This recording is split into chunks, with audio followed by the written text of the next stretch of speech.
সুপ্রিয় দর্শক, বাংলাদেশ টেলিভিশন চট্টগ্রামের পক্ষ থেকে জুলাই যোদ্ধাদের অংশগ্রহণে আয়োজিত আজকের এই বিশেষ অনুষ্ঠান জুলাইয়ের দিনগুলোতে সবাইকে স্বাগত জানাচ্ছি। আমি মোহাম্মদ তাওহিদ আলিফ।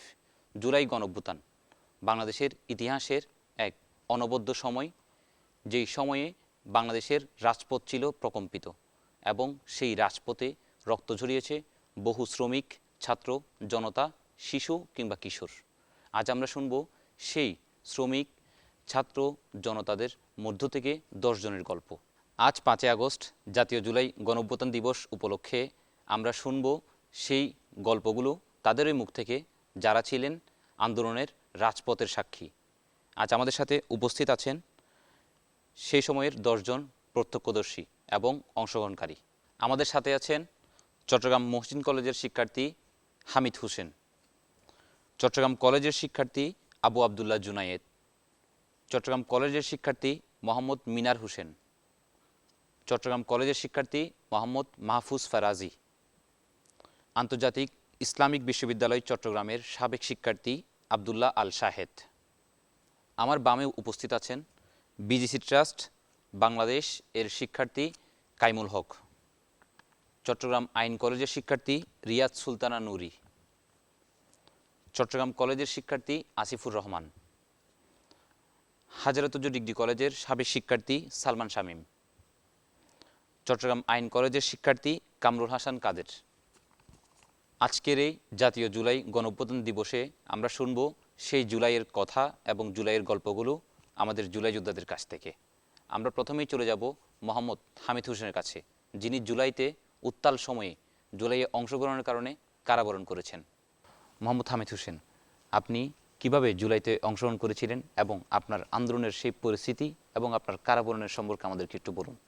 আজকে আমরা এমন এক মুহূর্তে এসে সবাই একত্রিত হয়েছি, যে মুহূর্তটা হয়তো আসতো না যদি জুলাই আগস্ট গণঅভ্যুত্থানে সফলতা না আসতো। স্বৈরাচারী শেখ হাসিনার ফ্যাসিস্ট রেজিমের বিরুদ্ধে আমরা আন্দোলন সংগ্রাম করতে গিয়ে আমাদের অসংখ্য সহযোদ্ধাকে হারিয়েছি। আমাদের অসংখ্য সহযোদ্ধা পঙ্গুত্ব বরণ করেছে, জেলে কারাবরণ করেছে, অনেকেই মৃত্যুসজ্জায় এখনও পাঞ্জা নড়ছে। আমরা যদি একটু করে স্মরণ করি চট্টগ্রামের প্রথম শহীদ, আমাদের চট্টগ্রাম কলেজের শিক্ষার্থী শহীদ ওয়াসিম আকরাম, সেদিন 16ই জুলাই মুরাদপুরে শহীদ হন। সেদিন সেই আন্দোলনে আমরা অংশগ্রহণ করেছিলাম, আমিও সেই দিন সেই আন্দোলনে ছিলাম। 16ই জুলাই আন্দোলন হওয়া সেই দিন মুরাদপুরে যেই কয়জন আন্দোলনে শহীদ হয়েছিল তার মধ্যে ওয়াসিম ছিল, শান্ত ছিল, ফয়সাল ছিল, অনেকে ছিল। আমাদের চট্টগ্রাম কলেজের শিক্ষার্থী সাগর ফারুক ভাই ছিলেন, সেদিন উনি গুলিবিদ্ধ হয়েছিলেন। পরবর্তী ওনাকে হসপিটালে নিয়ে চিকিৎসা দিয়েছি। এই কঠিন মুহূর্তগুলোকে স্মরণ করতে গেলে আসলে অনেক লম্বা সময়। সেই দিন 16 তারিখ থেকে আমাদেরকে পুলিশ ছন্ন হয়ে খুঁজছিল। তার ধারাবাহিকতায় আমি সেই আন্দোলন থেকে বাসায় ফিরে আমি আমার সেফ জোনে চলে যাই। পরের দিন আন্দোলন ছিল, আমাদের কর্মসূচি ছিল। আমরা কর্মসূচি অংশগ্রহণ করেছি বিভিন্ন কৌশল অবলম্বন করে। এভাবে পুলিশের চোখ পাকি দিয়ে আমি 19 তারিখ পর্যন্ত নিজেকে আন্দোলনের সংগ্রামে সম্পৃক্ত রাখতে পারলেও দুর্ভাগ্যজনকভাবে 19শে জুলাই পুলিশ আমাকে গ্রেপ্তার করে, চকবাজার থানা পুলিশ। গ্রেপ্তার পরবর্তী সময়গুলো বর্ণনা করার মতন নয়, অত্যন্ত হৃদয় বিদারক। সেই দিন আমাকে চট্টগ্রাম কলেজের পাশ থেকে গ্রেপ্তার করে এবং গ্রেপ্তার করে চকবাজার থানায় নিয়ে যায়। চকবাজার থানায় নিয়ে আমার পরিবার পরিজনকে কোনো খবর না দিয়ে, যেটা আইনের মধ্যেও আছে, প্রত্যেকটা আসামিকে গ্রেপ্তারের পর তার পরিবারকে অবশ্য জানানো উচিত, কিন্তু প্রশাসন অস্বীকার করে আমাকে গ্রেপ্তারের বিষয়টা। আমাকে গ্রেপ্তার করে চকবাজার থানায় নিয়ে ছোট্ট একটি কক্ষের মধ্যে অমানবিকভাবে রেখে পুরো রাত রেখেছে। কাউকে কোনো খবর দেওয়া হয় নাই, এক প্রকার গুম করে রাখা বললেই চলে। সেই অবস্থা থেকে একদিন গুম রাখার পর, অর্থাৎ 20 তারিখ আমাকে ফাঁসলাশ থানার সেই ওয়াসিম হত্যার মামলায়, যে ওয়াসিম আমার সহযোদ্ধা, আমার সাথে সেই আন্দোলনে গিয়েছিল, আমার সাথে একই সাথে মুরাদপুর আন্দোলন সংগ্রাম করেছিল, একসাথে ছিল, সেই ওয়াসিম হত্যা মামলায় আমাকে গ্রেপ্তার দেখায় ফাঁসলাশ থানায়। পরবর্তী ফাঁসলাশ থানা থেকে আমাকে কোর্টে চালান করে। তখন আমার পরিবার জানতে পারে যে আমি গ্রেপ্তার। সেই জুলাই আন্দোলনের স্পিডকে ধারণ করে আমরা নতুন বাংলাদেশ বিনির্মাণ করব, যে বাংলাদেশ হবে গণতন্ত্রের বাংলাদেশ, যে বাংলাদেশে থাকবে সকলের সমান অধিকার। আমরা সুন্দর একটা বাংলাদেশ বিনির্মাণের প্রত্যাশা রাখব, যেন আমাদের এই প্রকৃত অর্থে জুলাই আগস্টের যে চেতনা ছিল সে চেতনা যেন আমরা বাস্তবায়ন করতে পারি, আমরা যেন শহীদ ওয়াসিমের রক্তকে মূল্য দিতে পারি, আবু সাঈদের রক্তকে মূল্য দিতে পারি, মুগ্ধর রক্তকে যেন আমরা বৃথা যেতে না দিই। আমাদের এই সুন্দর বাংলাদেশ বিনির্মাণের জন্য সকলকে ঐক্যবদ্ধ থাকতে হবে। ধন্যবাদ মোহাম্মদ হামিদ হাসানকে। জুলাইয়ে তার যেই গল্প এবং তার যে ত্যাগ, সেই ত্যাগ সম্পর্কে আমাদের বলেছেন এবং তিনি বলেছেন তার সেই হৃদয় বিদারক গল্পটুকু, যেই গল্পে তাকে গ্রেফতার করার কথাটুকু উঠে এসেছে এবং সেই গ্রেফতারের খবরটুকু তার পরিবার জানা নাই। আমরা এখন যাব চট্টগ্রাম জুলাই আন্দোলনের শুরুর দিকে যেই ঘটনাগুলো ঘটেছে সেই ঘটনার প্রত্যক্ষদর্শী এবং অংশগ্রহণকারী মোহাম্মদ আবু আবদুল্লাহ জুনাইদের কাছে। মোহাম্মদ আবু আবদুল্লাহ জুনাইদ, জুলাইয়ের প্রথম দিকের আন্দোলনের পরিস্থিতিটা কেমন ছিল এবং চট্টগ্রাম বিশ্ববিদ্যালয় থেকে জিসি মোড় কিংবা ১৬ শহরের যে পরিস্থিতি, ১৫ জুলাইয়ের ঘটনাটুকু যদি আমাদেরকে একটু বলতেন। জুলাইতে আমাদের যখন আন্দোলনটা শুরু হয়, সর্বপ্রথম আন্দোলন ছিল কোটা সংস্কার আন্দোলন। এই আন্দোলন পরবর্তীতে যে কিভাবে এটা সামনের দিকে যাবে সে ব্যাপারে আসলে কারো মনস্থিরটা প্রথমে ছিল না। কিন্তু যে সময় ১৩-১৪ জুলাইতে যখন সারা দেশে ছাত্রলীগ যখন আক্রমণ শুরু করে সব দিকে, তো সেই সময় থেকে মূলত আন্দোলনটা সরকারের বিরুদ্ধের দিকে মূলত চলে যেতে থাকে। তো এর ফলশ্রুতিতে সর্বপ্রথম ছাত্রলীগ যে প্রথম বাধাটা পায় সেটা হলো ১৫ জুলাই। ১৬ শহর আমাদের আন্দোলন ছিল ৪টার দিকে, যে সময় থেকে আমাদের এখানে যে বক্তব্য শুরু হবে এবং সেই ক্ষেত্রে আমাদের সব ধরনের স্লোগান এবং সব কিছু বলা হবে।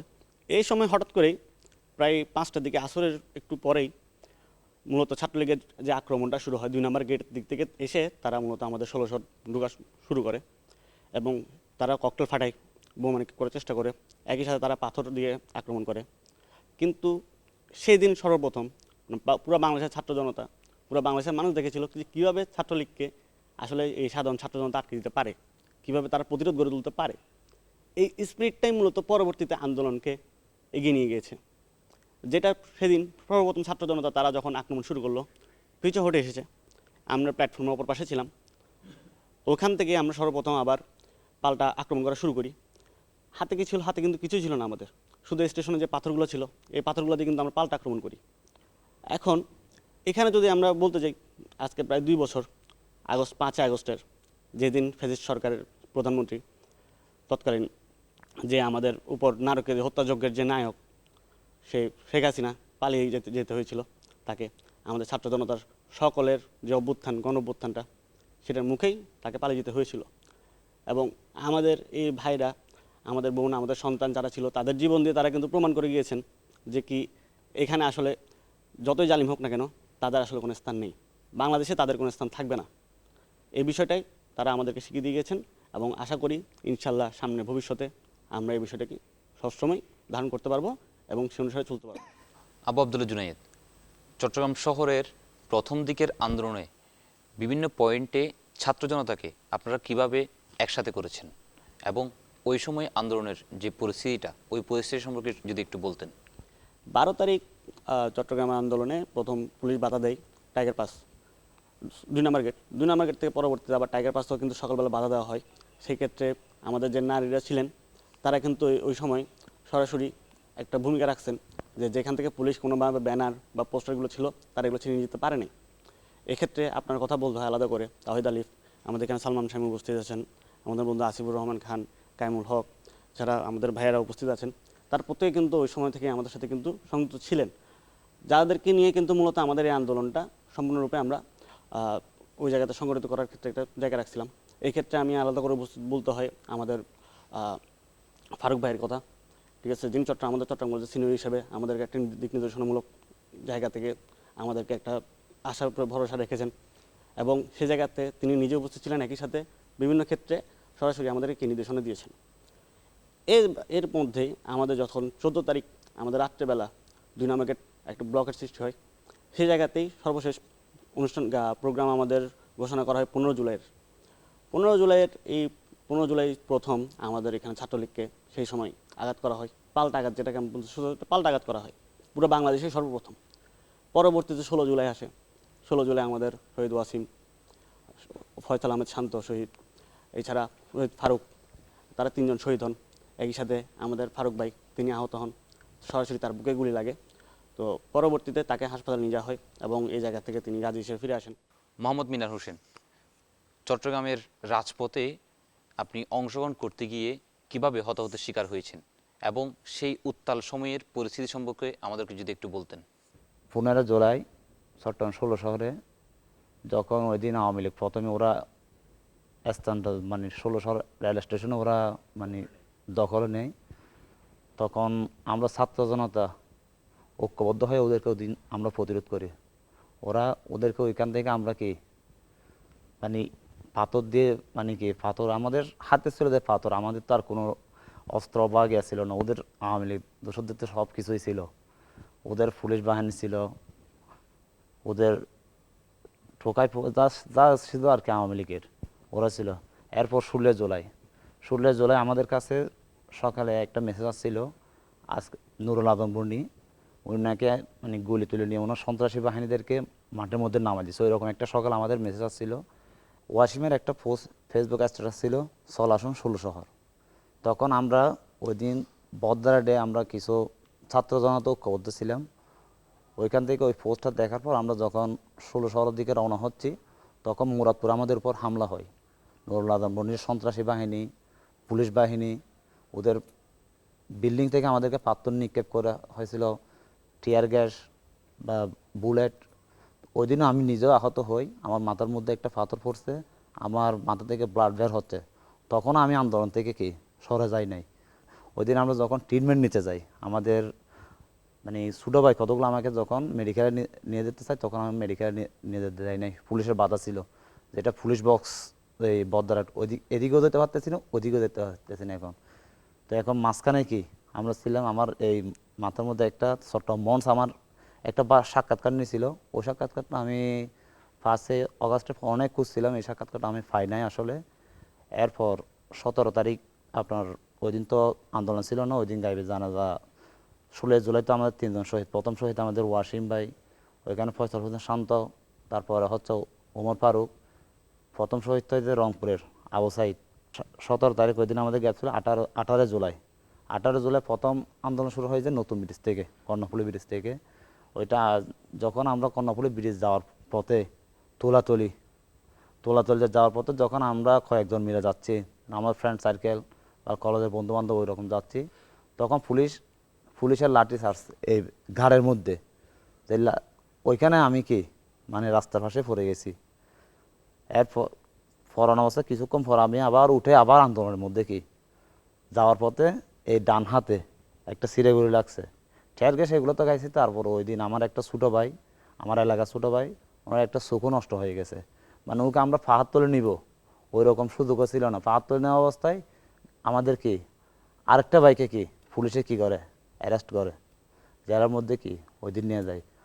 তো ওকে কোনো রকম আমরা সন্ধ্যার দিকে নিয়ে গেছি পাহাড়তলিতে, ট্রিটমেন্ট ওনার দিতে ভর্তি করাতে চাচ্ছে না পাহাড়তলিতেও। তখন তো পরিস্থিতি ভয়াবহ ছিল আসলে, কোনো ম্যানেজ করে আমরা ভর্তি করাইছি। এখন আমরা যাব জুলাইয়ের সেই সময়ের কথাগুলো জানতে, যেই কথাগুলো অনেক গণমাধ্যম কিংবা বহু জুলাই যোদ্ধার মুখে ফুটে ওঠেনি।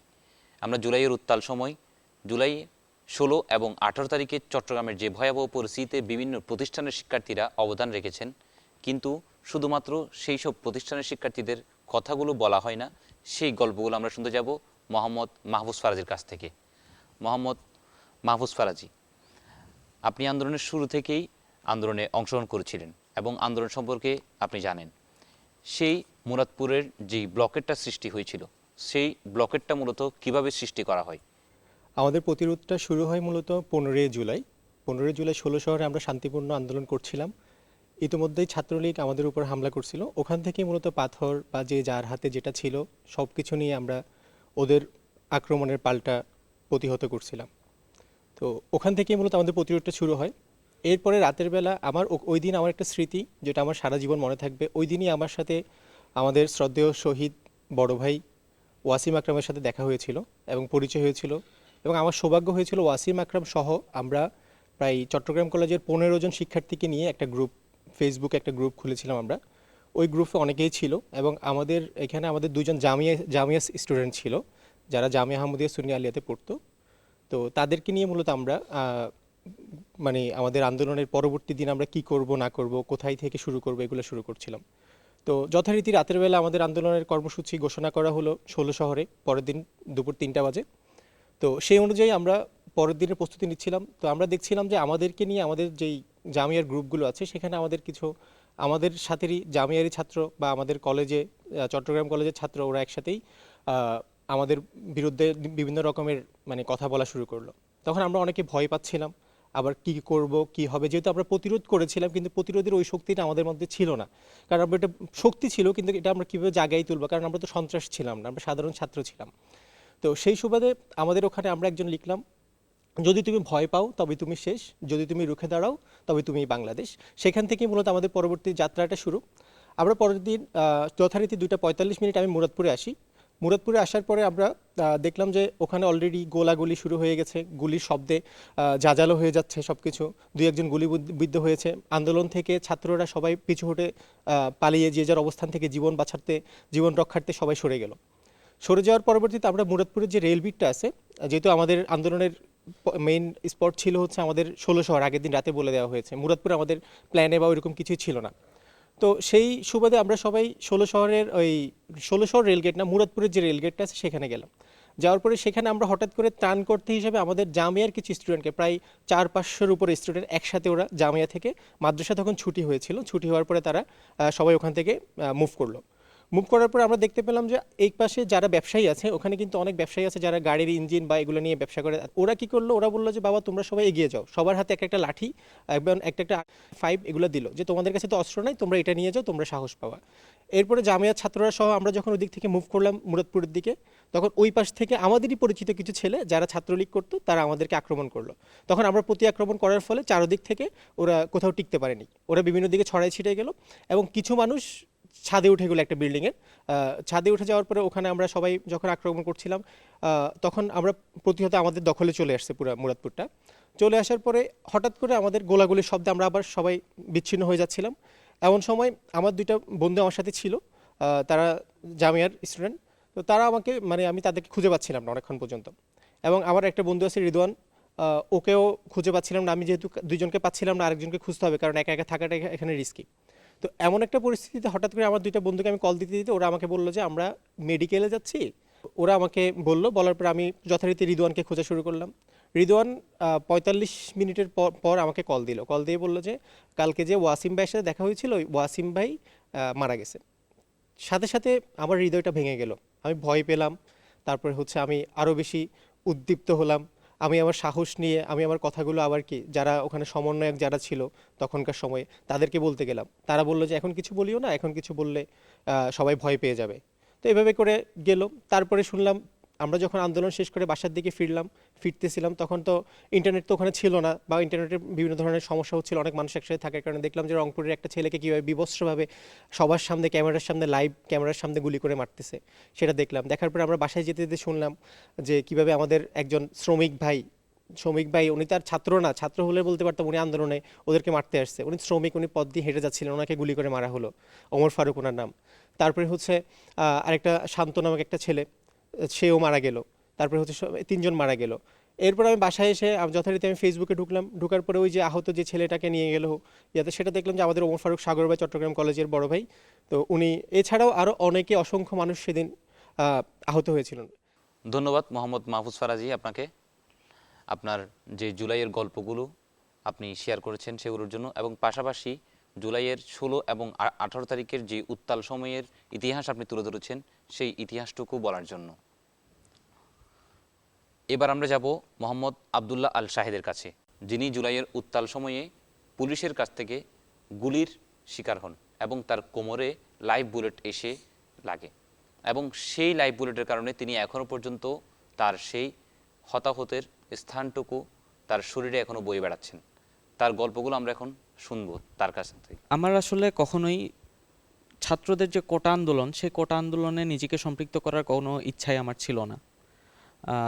আমি পড়ালেখা করতাম, ছোট একটা ব্যবসা ছিল, আমার পরিবার ছিল, স্ত্রী সন্তান ছিল, আমি চলে যাচ্ছিলাম আলহামদুলিল্লাহ। তো যখন আমি আসলে দেখলাম যে যৌক্তিক একটা দাবির প্রেক্ষিতে সরকার নির্বিচারে গুলি চালাচ্ছে, নির্বিচারে মানুষ হত্যা করছে, আহত করছে, এই বিষয়গুলো যখন আমি দেখা শুরু করলাম তখন বললাম যে না, এখন আর পসিবল না নিজেকে ধরে রাখা। তো 18 জুলাই দুপুরবেলা আমি আমার স্ত্রীর সাথে বসে কথা বলছিলাম। তখন আমি তাকে বুঝালাম, বুঝানোর পর সেও বুঝলো এবং আমাকে যাওয়ার অনুমতিও দিল। আমি আমার বাচ্চার বয়স তখন 2 বছর, 2 বছরের একজন 2 বছরের একটা বাচ্চাকে রেখে এরকম একটা মৃত্যুর কাছাকাছি যাওয়া, এটা অনেকের কাছে কঠিন বিষয়, আমার কাছেও খুব কঠিনই ছিল। তো 18 জুলাই সর্বপ্রথম আমি দুপুরের দিকে বহদ্দারহাটে যাই। বহদ্দারহাট পুলিশ বক্সের পেছনের অংশে যে আন্দোলনটা চলছিল সেখানে আমি নিজেকে রাখি। দুপুর থেকেই পুলিশের আসলে সাউন্ড গ্রেনেড, টিয়ার শেল এগুলো চলতে থাকে। প্রথমত আমি আসলে কয়েক ধাপে আহত হই। প্রথমে একটা সাউন্ড গ্রেনেড আমার ঠিক হাতের বাম পাশে এসে পড়ে। পড়ার সাথে সাথে আমার বাম হাতে যে চেইনের ঘড়িটা ছিল সেটা ছিঁড়ে পড়ে যায়। পরবর্তীতে একটা রাবার বুলেট এসে লাগে আমার পায়ে, ডান পায়ে। আমি সাথে সাথে বসে যাই, অনেক জ্বলা শুরু করে। তো আমি ভাবলাম আসলে লাইফ বুলেট লাগলো কিনা, পরে দেখলাম না, তেমন কিছু হয়নি। এরপর আমি আবার সামনের সারিতে যাই। তো এর পরবর্তীতে 2টা রাবার বুলেট এসে লাগে আমার হাতে। আমার ডান হাতে লাগার পরপরই আমার রক্ত পড়া শুরু হয়। এরপর আমি আসলে থামি নাই, আমি চিন্তা করলাম যে শেষ একটা দেখেই যাব ইনশাল্লাহ। তো সর্বশেষ একটা লাইফ বুলেট আমার কোমরের মাঝামাঝি ঢুকে ডান পাশ দিয়ে বের হয়ে যায়। তো ওই সময়ে আসলে আমি বুঝেছিলাম যে রাজপথের সহযোদ্ধারা, রাজপথের ভাইয়েরা যে আপন ভাইয়ের চেয়ে বেশি হয়। আমাকে বেশ কয়েকজন চারপাশ থেকে ধরে কুলে তুলে দৌড়ানো শুরু করে। এর পরবর্তীতে আমাকে ভ্যান গাড়িতে তুলে, ভ্যান গাড়ি কিছু দূর ঠেলে ঠেলে নিয়ে যাওয়ার পর একটা সিএনজিতে তোলা হয়। আমাকে প্রথমে নেওয়া হয় চট্টগ্রাম মেডিকেলে। সেখানে ব্যান্ডেজ করে দেওয়ার পরে আমাকে যখন দেখলাম পুলিশ অ্যারেস্ট করার চেষ্টা করছে, তখন আমার স্ত্রী আসে, আমার স্ত্রীকে কল দেওয়ার পর সে আসে। আমি আমার স্ত্রীকে নিয়ে আমি বললাম যে এখানে থাকা যাবে না, যেহেতু পুলিশ অ্যারেস্ট করার চেষ্টা করছে। আমি মেট্রোপলিটন হাসপাতালে গেলাম, সেখানে অপারেশন করার মতো কোনো ডাক্তার ছিলেন না। পরবর্তীতে আমার চাচা এবং আরও বেশ কয়েকজন মিলে চট্টগ্রাম পার্ক ভিউতে আমাকে নিয়ে যান। পার্ক ভিউ হাসপাতালে আমার মধ্যরাতে অপারেশন হয়। প্রথমত যখন আমাকে অ্যাম্বুলেন্সে করে বাসায় নিয়ে যাওয়া হয়, এর পরবর্তীতে আশেপাশের মানুষজন যখন জানতে পারলো, তখন বেশ কয়েকজন আমাকে এসে বললেন যে এখানকার আওয়ামী লীগ যারা আছেন ওনারা আমার বাসায় আসার চেষ্টা করছেন। তো এটা শোনার পরে আমি আসলে আমার বন্ধুর বাসায় চলে যাই। আমার বন্ধুর বাসাতে আমার স্ত্রীকে নিয়ে বেশ কয়েকদিন সেখানে আমার থাকা লাগে। পরবর্তীতে আবার আমার বাসায় আসি, কিন্তু আমার স্ত্রী আমাকে বাহির থেকে তালা মেরে যেতেন। আমার শ্বশুর বাড়ি কাছে ছিল, সে ওখান থেকে এসে খাবার নিয়ে আসতো, খাবার নিয়ে এসে আমাকে তালা খুলে খাবার দিত। এভাবে বেশ কয়েকদিন আমি অবস্থান করি। এবার আমরা যাব জুলাইয়ের এমন একজন মহানায়কের কাছে, যার অন্যান্য নেতৃত্বের কারণে জুলাইয়ের উত্তাল দিনগুলোতে 16 তারিখে এবং 18 তারিখে বিভিন্ন ছাত্র জনতা এক হয়েছিলেন। আমরা যাব মোহাম্মদ কাইমুল হকের কাছে। ফার্স্টে আমি বলি, এই জুলাই গণঅভ্যুত্থান হচ্ছে দীর্ঘ 17 বছর আন্দোলনের একটা ফলাফল। এই আন্দোলন 1 থেকে 36 জুলাই, বলতে গেলে 1 থেকে 31 জুলাই, আমরা আগস্টকে জুলাই হিসাব করি যারা আমরা আন্দোলনকারী ছিলাম। প্রতিদিন আমি আন্দোলনে যাই। তার মধ্যে যে দিনটা আমার কাছে সবচেয়ে বেশি প্যাথেটিক, যে দিনটা আমি এখনো ঘুরে বেড়াই, ওই দিনটা হচ্ছে আপনার 17 জুলাই রাত। 17 জুলাই রাত হচ্ছে, আমি বলি আপনাকে, আমার মার সাথে আমার কথা হয়। আমি আমার ফ্যামিলির ছোটো ছেলে বলতে গেলে, সবার ছোট আমি, কিন্তু আমি আমার আম্মুকে কখনো বড় কথা বলি নাই। কিন্তু ওই দিন রাতে আমি কেন বলছি নিজেও জানি না, হয়তো একটা আন্দোলনের একটা ত্যাগ, মানে আন্দোলনের একটা তিতিক্ষা বলতে পারেন আপনি। আমি বলছিলাম যে আপনার 4টা সন্তান আছে, আমি একটা সন্তান না থাকলেও চলবে, আপনি আমাকে মানা করিয়েন না। আমি আমার আম্মু অনেক কান্না করে এই কথাটা শোনার পর। এটা আমি কান্নার কথা বলেন, আমার আম্মু কী করছে না করছে, আম্মু তো তখন গ্রামে ছিল। 18 জুলাই এই আন্দোলনটা শুরু হয় আপনার নতুন ব্রিজ থেকে।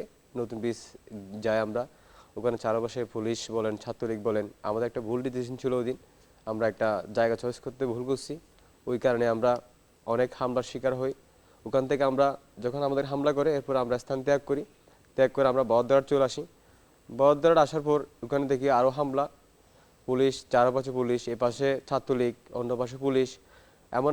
এমন সময় আসছে, বিল্ডিংয়ের উপর থেকেও আমাদেরকে টিয়ারশেল গ্যাস নিক্ষেপ করা হয়েছে, যেটা খুবই খারাপ। আপনার যে ছক বাজার থেকে যে বহদ্দারের রাস্তাটা, আমরা ওই রাস্তায় ছিলাম, সবার প্রথমেই ছিলাম। আমার অনেকগুলো বন্ধু সহযোদ্ধা ছিল, আমরা সবার সামনে ছিলাম। আমাদের হাতে তো কোনো আর অস্ত্র ছিল না, আমরা রাস্তার ধারে যা পাই তা নিয়ে পুলিশকে বাধা দিই, পুলিশ সামনে আসে, আমরা আবার সামনে যাই। এক পর্যায়ে দেখা গেছে কি পুলিশের কাছে কোনো টিয়ারশেলই ছিল না। টিয়ারশেলগুলো আমাদেরকে নিক্ষেপ, দুই পাশ থেকে টিয়ারশেল নিক্ষেপ করছে। টিয়ারশেল নিক্ষেপ করতে করতে পুলিশের কাছে আর কোনো টিয়ারশেল ছিল না। শেষ পর্যায়ে ওরা পাথর নিক্ষেপ করে আমাদের প্রতি, লাইফ বুলেটতে আসেই। এরপর আমরা আস্তে আস্তে সামনে আগাই, এরপর আমরা দখলে নিয়ে নিই বদ্রাট। এরপরে শুরু হয় 19 তারিখ, 20 তারিখ বলেন, আস্তে আস্তে আন্দোলনটা বেগবান হয়। এরপরে 4 তারিখের কথা একটু বলতে হয় আমার। 3 তারিখ 4 তারিখ এক দফার যে দাবিটা, ওই দিনে আমরা আপনার নিউ মার্কেট যাই। নিউ মার্কেটে দেখি আমার একটা বন্ধু, খুব কাছের বন্ধু, মানে অনেকগুলা ওর ফুল ফেস বলেন, ফেস থেকে বুকে রাবার বুলেট, ওখানে আমরা ফারুকবিতে চলে আসি। এরপরে আমরা পাই 36 জুলাইয়ের পর আমরা অর্জন করি সেই বাংলাদেশের নতুন স্বাধীনতা বলি আমরা। নতুন গণঅভ্যুত্থানের পর যে একটা আকাঙ্ক্ষা, কথা বলার যে স্বাধীনতা, এগুলো আমরা লাভ করি। চট্টগ্রামের জুলাই আন্দোলনের অন্যতম এক প্যাথেটিক মুহূর্ত কি আপনাদের মনে পড়ে? যেই মুহূর্তে পুলিশের প্রিজন ভ্যানে বিভিন্ন আন্দোলনকারীদেরকে ধরে নিয়ে যাওয়া হচ্ছে এবং বিভিন্ন মা এবং বোনেরা টেনে হিচড়ে সেই আন্দোলনকারীদেরকে পুলিশের ভ্যান থেকে নামিয়ে দিচ্ছে এবং ভ্যান গার্ড হয়ে পুলিশের সামনে এমনভাবে দাঁড়িয়েছে যাতে নিজের ভাইদেরকে পুলিশ গায়ে কোনো আঘাত দিতে না পারে এবং পুলিশ যাতে একটা স্পর্শ করতে না পারে। আমরা এখন শুনবো এমন একজন নারীর কথা, যেই নারীরা 29শে জুলাই চট্টগ্রামের রাজপথে যদি না থাকতো তাহলে বহু সহযোদ্ধা এবং বহু আন্দোলনকারীদেরকে আজ জেলের মধ্যে যাওয়া লাগতো। আমরা যাব রিয়া সুলতানা নুরির কাছে, যিনি চট্টগ্রাম আইন কলেজের শিক্ষার্থী এবং বিশেষ করে 29শে জুলাইয়ে তিনি তার যে অবদান রেখেছেন সেই অবদানের গল্পগুলো আমরা তার মুখ থেকে শুনবো। এখানে তো আমরা শুধু এই যে সাধারণ শিক্ষার্থী ছিলাম না, ওখানে বিভিন্ন শ্রেণী পেশার মানুষ ছিল। তারপরে আমাদের ভিতরে কিন্তু ছাত্রলীগও ছিল, আমরা বলতে পারি না। এরপরে বলতেছে যে কানে কানে কথা বলতেছে, যাই হোক হুট করে একটা মিছিল আসতেছে। এখন মিছিল আসার সাথে সাথে সঙ্গভঙ্গ হয়ে গেছি আমরা। তারপরে পুলিশে টিয়ারশেল মারতেছে, সাউন্ড গান মারতেছে, তখন লাইফ বুলেট ছিল না। তারপরে একটা গাড়ি আসলো, সাদা গাড়ি, যে পুলিশের গাড়িটা আমি নীলা আটকাইছিলাম। ওই গাড়িটা আসার সাথে সাথে দেখতেছি যে হুট করে একজনকে ঢুকাই ফেলছে গাড়ির ভিতরে। ওমা, আমরা তো অবাক, কারণ আমরা ছিলাম পুলিশ গাড়ির সামনের আগে, এখন ওরা ঢুকাই ফেলছে পিছন থেকে। আর পরে শুনতেছি যে এই তারেক তারেক তুই কই তুই কই, তারেককে অ্যারেস্ট করে ফেলছে, যে ভাইটা চুল লম্বা করেছিল। তারপর ওকে অ্যারেস্ট করে ফেলছে, বিভিন্ন ভাইদেরকে ওদিক পিছন দিক দিয়ে লাল দিঘির ওদিক দিয়ে নিয়ে যাচ্ছে। এখন আমরা কি করলাম, আমি বলতেছি যে যে যাক যাক, আমি যাব না। আমার বাবা একটা কথা বলছিল, 18 জুলাই তানভীর সিদ্দিকী যখন মারা যায়, বাবা আমাকে ফোন দিছে যে জি যে আন্দোলনে গেছস মন থেকেই দোয়া করি, আমার যদি মেয়ে হয়ে থাকস দিয়ে আসবি, খেয়ে আসবি না। আমি আমার বাবাকে অনেক মিস করতেছি ওই সময়। আমি যে না আমি যাব না। এখন টিয়ারশেল মারতেছে, আমাদেরকে মারার সাথে সাথে আমার বোন আমার থেকে হারিয়ে যায়, আমার সেজ বোনটা। আমি ওরে কুঁচতে কুঁচতে, আরে আল্লাহ, বলার ভাষা আমি খুঁজে পাচ্ছি না, কারণ আমি আমার বাবাকে কি জবাব দিব। তারপরে আমরা ওখান থেকে উঠে, মানে মানুষ এতটা স্বার্থপর ছিল, 29 জুলাই না আসলে বলতে পারতাম না, এত স্বার্থপর ছিল। আর এখন সেই মানুষ বুক ফুলিয়ে কথা বলতেছে, আমাদেরকে এক গ্লাস পানি দেয় নাই। আমরা যে বাসার মধ্যে ওখান থেকে সঙ্গ ভেঙে ঢুকে গেছি, একটা ফ্ল্যাটের মধ্যে সারাগের মোড়ের থেকে ওই পাশে ফ্ল্যাটটা সাদা করে, ওখানে ঢুকে গেছি, আমাদেরকে দারোয়ান ঢুকতে দেয় না, বলে যে না না এখানে আসিও না, আমার সমস্যা হবে। আমরা কিসের সমস্যা মারছি ডাক্কা, এক ডাক্কা সরে আমরা সবাই ওখানে 13-14 জন মেয়ে ঢুকে গেছি। ওখানে হাহাকার, খালো আর কালো, গাড়ি রাখছে যে গাড়ি পার্কিংয়ের জায়গা। এখন আরেকজনে বলে দিছে পুলিশকে, ওরা ওদিকে ঢুকছে, আমরা ওদিকে গেছি। পুলিশ কি করছে, ওরা তো বুলেট প্রুফ পরছে, হেলমেট পরছে, সবাই ওদিকে গেছে। এখন ছোট ছোট বাচ্চা, যে ছোট ছোট মেয়েগুলো আমাদের সাথে গেছিল, এখানে আমি নীলা পুলিশা বা সাহসিকতার কয়জন ছিল, বাকিগুলা কান্নাকাটি করতেছে, পুলিশ ধরে নিয়ে যাবে কান্নাকাটি করতেছে। মিস্ত্রি কাজ করতেছে, ঘরের কাজ করতেছে, আমি কিছু না পাই, আমাদের হাতে তো কিছুই ছিল না। আমি একটা ঝাড়ু নিয়েছিলাম ওখান থেকে, ওই ঝাড়ুটা আমার এখনো আছে। তারপরে যে ভাইটাকে ধরে গেছে, আমরা কিন্তু আবার আসছি ব্যাক হয়ে, আবার আসছি, যে ভাইটাকে গাড়ির মধ্যে তুলছে ওকে একজনে হাত ধরছি, একজনে ইয়া করছে। এখন হাত যেটা ধরার সাথে সাথে ও বেরোয় চলে আসতেছে না, পুলিশ আবার দিছে, আবার দরজা বাঁধিয়ে দিছে। যাই হোক, ওকে আনবোই আনবো, নীলাফু ধরছে, আমি ধরছি, যেভাবে ধরতে পারছে ওভাবে ধরে এর পরবর্তীতে ভাইয়ের ছাড়টা ধরে আমরা ওরে নিয়ে আসছি গাড়ির থেকে। আর মানে আমার বাইকে নিয়ে যেতে পারে নাই, আমরা ওভাবে নিয়ে আসছি। আমরা এখন যাব মোহাম্মদ আসিফুর রহমানের কাছে, যারা জুলাইয়ের স্টেক হোল্ডার এবং প্রকৃতপক্ষে বিভিন্ন ছাত্র জনতাকে এক করতে দিন রাত কাজ করে গেছেন। 2 তারিখ সময়টা ছিল শুক্রবার দিন। শুক্রবার দিন আমি জুমার নামাজ পড়ছি আন্দরকিল্লা শাহী জামে মসজিদ আর কি। তো জুমার নামাজের পরে এক বিশাল মিছিল, প্রচণ্ড বৃষ্টি হচ্ছে, সবাই ভিজে একাকার, ছেলে মেয়ে সবাই ভিজে একাকার, কিন্তু সবার মুখে ওই যে স্বৈরাচার যে নিপাত যাবে এটার একটা স্লোগান। তো ওই 2 তারিখের যে ঘটনা, 2 তারিখে আমি একটা ছবি তুলছিলাম, সেই ছবিটা তোলার পর ফেসবুকে রাতে এসে পোস্ট করলাম যে এই মিনার মুক্তির মিনার, নিউ মার্কেট মোড়ের যে মিনারটা আর কি। এবং এই মানে মুহূর্তের মধ্যে এই ছবিটা খুব ভাইরাল হয়। তো 3 তারিখ একই রকমভাবে আমার বন্ধুবান্ধবকে নিয়ে বা আমার কলেজের যে বড় ভাইরা ছিল তাদেরকে নিয়ে একসাথে নিউ মার্কেটে জড়ো হই, আবারও স্লোগানে মুখরিত। তো 3 তারিখে যে বিষয়টা দেখলাম, সেদিন শুধুমাত্র যে স্টুডেন্টরা আছে ব্যাপারটা এমন না, যে বলা হয় ছাত্র জনতার আন্দোলন, মানে স্বতঃস্ফূর্তভাবে সকল জনতা, শিক্ষক দেখছি, আমি ছাত্র দেখছি, আমি একেবারে কর্মজীবী মানুষ দেখছি, আমি গার্মেন্টসের শ্রমিক দিচ্ছি। এটা তো শুধুমাত্র যে 36 দিনের ফলাফল ব্যাপারটা এমন না, 17 বছরের জুলুমের যে ইতিহাস। আমার তো অংশগ্রহণ 24-এর প্রথম আন্দোলন না, আমি 18 সালে আন্দোলন, নিরাপদ সড়ক আন্দোলনে 7 দিনে 7 দিন ছিলাম ঘরের বাইরে, 7 দিনে 7 দিন। 21-এর ধর্ষণ বিরোধী আন্দোলন, প্রত্যেকটা আন্দোলনে বরাবর থেকে এই 24-এর আন্দোলনটা মানে আমার মতে কি সম্পূর্ণ হয়েছে আর কি।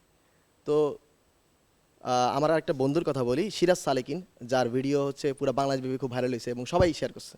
সিরাজ সালেকিন, সে 3 আগস্ট অনেক কষ্ট করে এই যে বিপণী বিতানের উপর থেকে যে ভিডিওটা বা ছবিটা নেওয়া হয় আর কি, যেটার মাধ্যমে পুরো বাংলাদেশ জানে যে চট্টগ্রাম হচ্ছে যে বিপ্লবীদের আতুরঘর, চট্টগ্রাম থেকেই কিন্তু বিপ্লবের সূচনা তৈরি হয় আর কি। এবং মানে অনেক মানুষ চারদিকে মানুষ, টাইগার পোস্ট অব্দি মানুষ, নিউ মার্কেটে মানুষ, কোতোয়ালি অব্দি মানুষ, মানে যেদিকে তাকায় মানুষ আর মানুষ। মুহূর্তে স্লোগান। আমার ডিপার্টমেন্টের কিছু সিনিয়র ভাই ছিল, সীমান্ত দাদা ছিল, কারিশমা আপু ছিল, আমরা প্রত্যেকে, জুনায়েদ ছিল, সবাই একসাথে মানে ঐক্যবদ্ধ হয়ে আমরা স্লোগানে ভরে উঠি। ওই দিন অবশ্য 3 তারিখ আমাদের এত বেশি মানে বাধা প্রভাবিত হয় নাই, কিন্তু যখন আমাদের মিছিলটা টাইগার পাস যায় সেই মুহূর্তে সামান্য পুলিশের সাথে বাকবিতণ্ডা হয়। তবে ওই ধরনের সাংঘর্ষিক পর্যায়ে হয় নাই 3 তারিখ। কিন্তু মানে সকলেই জানে যে মানে নিউ মার্কেট যে জায়গাটা, এটা বেশিরভাগ সিটি কলেজ হচ্ছে ছাত্রলীগের দখলে। কিন্তু ওই দিন ছাত্রলীগ এত বেশি ভয় পাইছিল, মানে তারা কেউ ছিলই না, এবং স্টুডেন্টরা মানে বারবার ছাত্রলীগের বিরুদ্ধে গিয়ে দিচ্ছিল, স্লোগান দিচ্ছিল। এটাই মানে আমার অবজারভেশন। এখন আমরা যাব মোহাম্মদ সালমান শামীমের কাছে, যারা জুলাইয়ের আগেও বিভিন্ন রকম আন্দোলন সংগ্রামে নিজেদেরকে জড়িয়ে রেখে পরবর্তীতে জুলাইতে সে আন্দোলনের ফলটুকু তারা নিজেরা ঢেলে দেন এবং বিভিন্ন দিক থেকে বিভিন্ন জনকে সংগঠিত করেন। আমি হচ্ছে কি 3 আগস্ট যখন আন্দোলনে যাই, তখন সাথে সাথে একটা হামলা হয়, যেটা ছাত্রলীগ কর্তৃক করা হয়েছিল আর কি। যে সবাই জানে যে ওই নিউ মার্কেট মোড়টা বলতে গেলে আপনার সিটি কলেজের পাশেই। তো এখানে মানে চিটাঙের হচ্ছে আপনার এমইএস কলেজ বলেন বা হচ্ছে আপনার চিটাগং কলেজ, তারপর হচ্ছে সিটি কলেজ, এগুলো হচ্ছে মানে ছাত্রলীগের একটা আতুরঘর বলে আর কি। তো আমি যখন নিউ মার্কেটে ঢুকি, ঠিক সাথে সাথে এখানে একটা হামলা হয়। তো ওই মুহূর্তেই আমি একটা লাইভ করেছিলাম। তো লাইভ করার সাথে সাথে দেখলাম যে মানে লাইভটা পুরো বাংলাদেশে ছড়ায় পড়ে। তো এর পরবর্তী আমাকে মানে একদম ফেসটা একদম রিভিল হয়ে যায় যে আমি আন্দোলনে যুক্ত। এর আগেও মানুষ জানতো, কিন্তু এটা হচ্ছে আমজনতা জানতো না। আমি যখন লাইভটা করি সাথে সাথে মানে কি পুরো এলাকায় একটা খবর হয়ে যায়। আমি রাতে বাসার দিকে যাই, বাসার দিকে গেলে আমি একটু এলাকার দিকে একটু খবর নিতাম যে কোথায় কিছু হচ্ছে কিনা বা আমার ব্যাপারে কি কোনো কথা চলছে কিনা। তো আমি গিয়ে দেখলাম যে মানে ওইখানে এলাকার অবস্থা খুবই খারাপ, সবাই জানাজানি হয়ে গিয়েছে।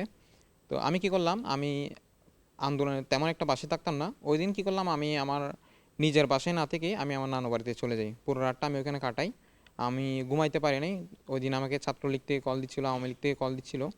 তো এগুলো আমি রেসপন্স করতেছিলাম না। এর পরবর্তীতে আমি 4 তারিখ সকালে আবার নিউ মার্কেট যাই। 4 তারিখও সেম একই ঘটনা। আমি লোকাল বাসে করে আপনার 3 নম্বর বাস যেগুলো আছে চট্টশ্বরী মোড় থেকে উঠে আমি নিউ মার্কেটে যাই। ঠিক যাওয়ার সাথে সাথে আমি 5 মিনিট মনে হয় ওইখানে ছিলাম, সাথে সাথে আবার কি ওইখানে আপনার টিয়ারশেল যেটা বলে সেটা ছুড়ে মারা হয় পুলিশ কর্তৃক। তো তখনই আপনার আমাদের যে আন্দোলনকারীরা তারা এক একজন এক এক দিক দিয়ে ছুটতে থাকে। কেউ গিয়েছে হচ্ছে আপনার নিউ মার্কেট থেকে টাইগার পাসের দিকে, আবার কেউ গিয়েছে আপনার নিউ মার্কেট থেকে কোতোয়ালির দিকে, আবার কেউ কেউ হচ্ছে আপনার হকার মার্কেট যেটা বলে সেটার ভিতরে ঢুকে গিয়েছিল। তো আমি তখনও মানে আশেপাশে আর তাকাই নাই। আমি কি করলাম, আন্দোলনকারী যারা ছিল তাদেরকে আমি এই যে আপনার কাজীদেরই মোড়, ওয়াসার মোড়, ওই দিক দিয়ে নিয়ে যাওয়ার জন্য চেষ্টা করলাম। ঠিক সেই মুহূর্তে আমি দেখতে পেলাম যে এখানে আপনার হকার মার্কেট যেখানে আছে এখানে অনেক শিক্ষার্থীরা কি আটকে আছে। তা আমি খেয়াল করলাম যে ভিতরে অনেক ছাত্রলীগ ওইখানে মানে কি জিনিসপত্র নিয়ে, ছুরি চাপাতি বন্দুক নিয়ে ওইখানে দাঁড়িয়েছিল। তা আমি আমার পরিচিত অপরিচিত যাদেরকে দেখলাম, অনেকে যেহেতু তখন বেশিরভাগ লাল কাপড় দেখছিলাম, তো লাল কাপড় দেখলেই বোঝা যায় কি তারা হচ্ছে মানে আমাদের ছাত্রদের পক্ষে, বাংলাদেশের পক্ষে। তো আমি কি করলাম, তাদেরকে ডেকে ডেকে ডেকে ডেকে সবাইকে বের করলাম। বের করে হচ্ছে আমরা সবাই রওনা দিলাম কাজীদের উদ্দেশ্যে। তো কাজীদের উদ্দেশ্যে যখন আমরা রওনা দিলাম, আমরা যখন হচ্ছে আপনার লাভ লেন মোড়ে পৌঁছালাম, ঠিক সেই মুহূর্তে আমাদেরকে আপনার এই যে এই গোয়ালপাড়া যেটা বলে গোয়ালপাড়া এবং হচ্ছে আপনার কাজীদের মোড় থেকে দুই দিক থেকে আমাদেরকে কি মানে ছাত্রলীগ কর্তৃক হামলা করেছিল।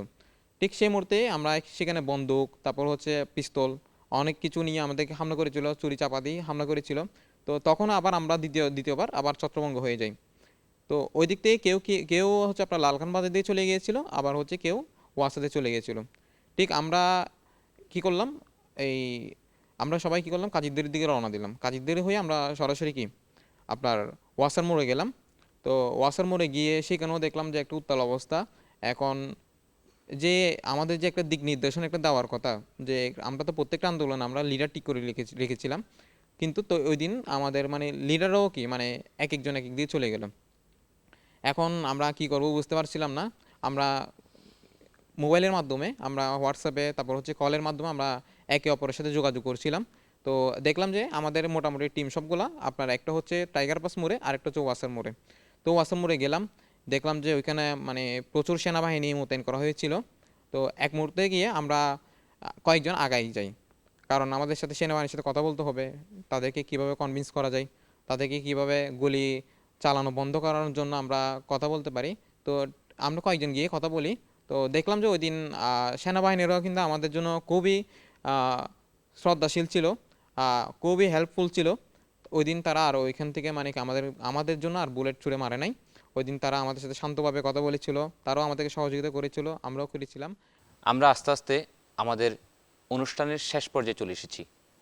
আমরা শেষ সময় এসে এমন একজন যোদ্ধার গল্প শুনব, যে যোদ্ধা জুলাইয়ের প্রথম প্রহর থেকে শেষ প্রহর পর্যন্ত একেবারে অ্যাক্টিভ ছিলেন, এবং এমন একজন মানুষ ছিলেন মূলত যাদের কারণেই কোটা বিরোধী আন্দোলনের সূত্রপাত হয়েছিল। আমরা এখন কথা বলবো কামরুল হাসান কাদেরের সাথে। আজকের 5 আগস্ট জুলাই গণ অভ্যুত্থান দিবসে এখান থেকে আমরা স্মরণ করছি সেই সব বীর যোদ্ধাদের, সেই সব জুলাইয়ে অসামান্য অবদান রাখা সেই জুলাইয়ের নারীদের, এমনকি যারা শহীদ হয়েছেন সেই সব ভাইদেরকে। আসলে এই জুলাইয়ে শুধুমাত্র আমরা যারা ফ্রন্ট লাইনে আমরা যারা ছিলাম, আমরা আহত যারা হয়েছি, শুধুমাত্র তারাই নয়, এখানে কিন্তু রিক্সা চালক থেকে শুরু করে, গার্মেন্টস কর্মী থেকে শুরু করে, ব্যবসায়ী থেকে শুরু করে আসলে সবার অসামান্য অবদান ছিল। ওই সময়ে আমি আমার সংসার ছেড়ে, আমার চাকরি রেখে আমি ওইখানে অ্যাটেন্ড করা আমার মতো আরও অনেক ভাইয়েরা বুকের ভিতর যেই আগুনটা ছিল, সেই আগুনটা মানে সর্বোচ্চটা ঢেলে দেওয়ার জন্য আসলে এই অভ্যুত্থানে অ্যাটেন্ড করেছিল আমি মনে করি। আমাদের আসলে সামনে যে বুলেট আসছে সেটা আমাদের কখনোই আমাদেরকে দমাতে পারেনি, বা আমাদের মাথায় সেটা ছিলই না। তা চারদিক থেকে যখন ছাত্র জনতার আন্দোলনে, শান্তিপূর্ণ আন্দোলনের মধ্যে পুলিশ পেছনে, ছাত্রলীগ যুবলীগ তারা সামনে, পুলিশ সেদিন টিয়ারশিল পেছন দিক থেকে মারছিল, সামনের দিক থেকে যুবলীগ, স্বেচ্ছাসেবক লীগ, ছাত্রলীগ, অর্থাৎ ফ্যাসিস্টের সবাই একসাথে কিভাবে হায়েনার মতো এই নিরীহ ছাত্রছাত্রীদের উপর, ছাত্র জনতার উপর, মুক্তিকামী মানুষদের উপর কিভাবে ঝাঁপিয়ে পড়েছিল সেটা আসলে যারা ওখানে আমরা ছিলাম তারা ছাড়া এটা কেউ বিশ্বাস করতে পারবে না। আসলে এমন একটা দিনের অপেক্ষায় হয়তো আমরা ছিলাম যে আসলে এমন কোনো একটা সময়ে আমরা আমার বুকের সবটুকু আমাদের রক্তগুলো আমরা ওখানে ঢেলে দেব। তো দিন শেষে আমি ধন্যবাদ জানাই যে ওইখানে যে পরিস্থিতি হয়েছিল, চতুর্মুখী যখন আক্রমণ একসাথে হয়েছিল, তখন রিয়াজউদ্দিন বাজারের ব্যবসায়ী ভাইদেরকে তারা সবাইকে যখন সবাই ছন্ন ছাড়া হয়ে সবাই ছিন্ন বিচ্ছিন্ন হয়ে যখন একটা পর্যায়ে সবাই বিভিন্ন মার্কেটের অলিতে গলিতে যেখানে যেভাবে পারছে সেভাবে যখন ঢুকে গিয়েছিল, তখন আসলে তারা যথেষ্ট অবদান রেখেছে। তারা ওইখানে আমাদের বোনদেরকে আশ্রয় দিয়েছে, তাদেরকে খাইয়েছে, তাদেরকে 2 দিন পরে পর্যন্ত এখান থেকে ছাত্রদেরকে এখানে বের করে নেওয়া হয়েছে। তো আমি অবশ্যই 12টার দিকে আমি ওইখানে আহত হই। ওইখানেই আমাকে অ্যাম্বুলেন্সে করে নিয়ে যাওয়া হয় পার্কভিউ হাসপাতালে। পার্কভিউ ওই সময় আমরা অ্যাম্বুলেন্সে যখন আমরা যাচ্ছিলাম তখন পার্কভিউ হাসপাতালে আমরা যাব এর ভিতরে আমাদেরকে বিভিন্ন জায়গায় বাধা দেওয়া হয়েছিল। মেডিকেলে যাইতে পারিনি, কারণ মেডিকেলে অ্যাম্বুলেন্সে যারা ছিল তারাও বললো যে না, মেডিকেলে আসলে ওখানে চিকিৎসা নিতে দেওয়া হচ্ছে না, ওইখানে মানুষদেরকে বিভিন্নভাবে টর্চারিং করা হচ্ছে। যে গুলিবিদ্ধ একজন মানুষ, সেই গুলিবিদ্ধ একজন মানুষকে ওখানে আবার নতুন করে এখানে তাকে চিকিৎসা নিতে দেওয়া হচ্ছে না। এত একটা ভয়াবহ পরিস্থিতি। আসলে যখন 12টায় যখন আমি পার্কভিউ হাসপাতালে গেলাম, ওরা খুব সুন্দরভাবে আমাকে রিসিভ করলো এবং কি আমাদেরকে চিকিৎসা দিচ্ছিল।